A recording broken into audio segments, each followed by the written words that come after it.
Buenos días, mi nombre es Arianna Villamizar, estudiante de Derecho en la Universidad de los Andes, cursante de la materia Finanzas Públicas y Derecho Financiero con el doctor Lenín Andara. Les voy a hablar sobre los impuestos sobre sucesiones. El impuesto sobre sucesiones es clasificado como un impuesto directo sobre el enriquecimiento que obtiene el heredero o legatario al recibir su herencia. Este es un impuesto que tiene su origen o hecho imponible. El hecho imponible es el presupuesto establecido por la ley para tipificar el tributo, cuya realización origina el nacimiento de una obligación tributaria. En este caso, la obligación nace con la muerte del causante, generando así la transmisión y adquisición de la propiedad y demás derechos por medio de la sucesión. Son sujetos y bienes gravados en este proceso de determinación del impuesto sucesoral los beneficiarios de herencias y legados, teniendo en cuenta que los herederos pueden estar sometidos a alícuotas distintas según el grado de parentesco. Tienen responsabilidad individual sobre la cuota personal de lo declarado. Este impuesto se caracteriza porque se paga al momento de recibir la herencia, en la que se someten bienes muebles o inmuebles, derechos y obligaciones, situadas en el territorio nacional. Compréndase esto en el artículo 2 de la Ley de Impuestos sobre Sucesiones. En el artículo 10 de esta misma ley nos establece los bienes desgravados. Estos bienes desgravados son las cantidades pagadas que se permiten deducir al enriquecimiento gravable. Estos no forman parte de las herencias al cálculo de la liquidación de los impuestos y el monto se excluirá al valor comparativo de la base imponible. Uno de ellos es la vivienda que sirvió de asiento del causante. Esta misma será transmitida para estos fines a sus herederos.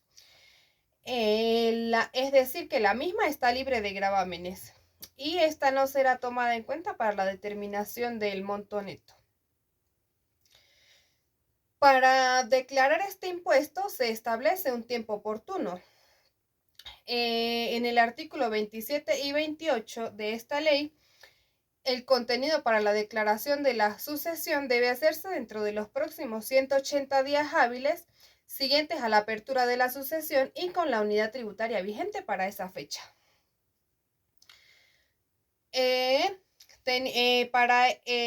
Para declarar esto debemos tener en cuenta que se deben tener todos los documentos de los bienes muebles o inmuebles que se van a declarar.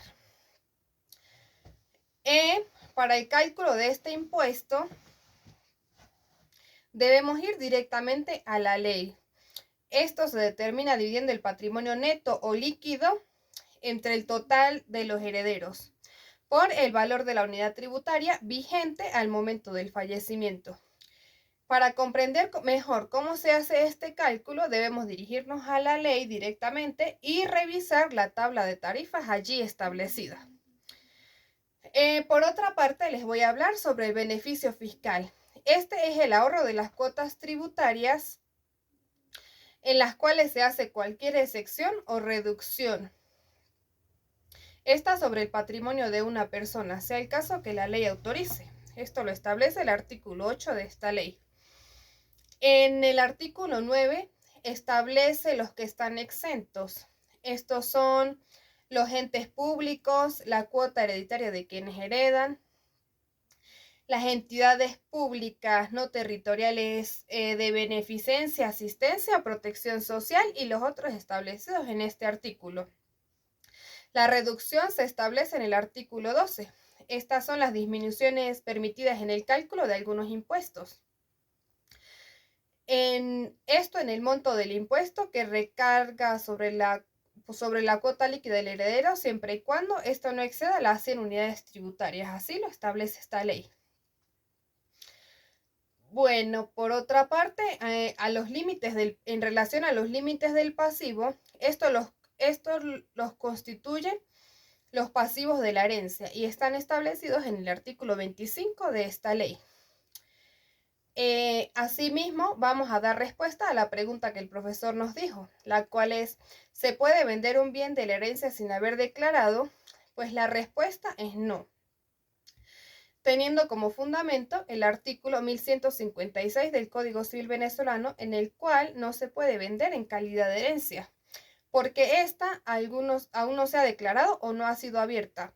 La excepción a esto sería lo estipulado en el artículo 53 de la Ley de Sucesiones, al decir que hay funcionarios competentes que pueden autorizar alguna venta. Eso es toda mi explicación. Muchas gracias.